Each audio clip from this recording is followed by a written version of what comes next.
Remaja berinisial JS 18 tahun dan anak di bawah umur berinisial JCM 13 tahun terpaksa diringkus Polsek Denpasar Utara lantaran nekat bersekongkol mencuri sebuah sepeda motor di Jalan Jayakarta 1 nomor 8 Denpasar Utara.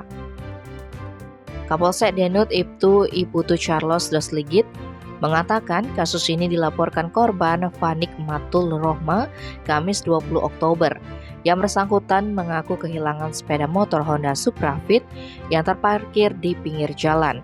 Atas laporan tersebut, tim Opsna Reskrim Polsek Denut melakukan penyelidikan serta menganalisis rekaman CCTV di seputaran TKP.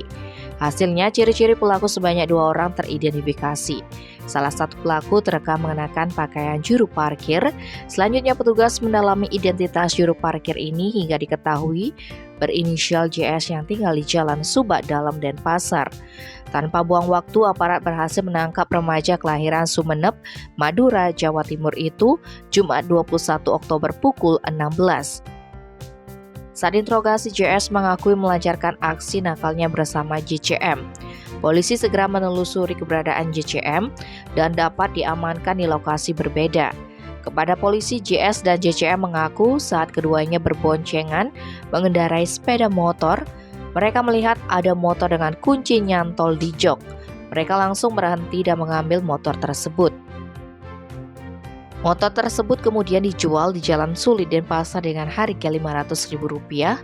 Kepada pembeli, para remaja ini beralasan bahwa kendaraan itu adalah milik orang tua mereka dan surat-suratnya sudah hilang. Mereka menjual motor tersebut lantaran membutuhkan uang untuk membayar kos. Uang hasil penjualan lantas dibelikan makan dan minum, sampai hanya tersisa Rp340.000.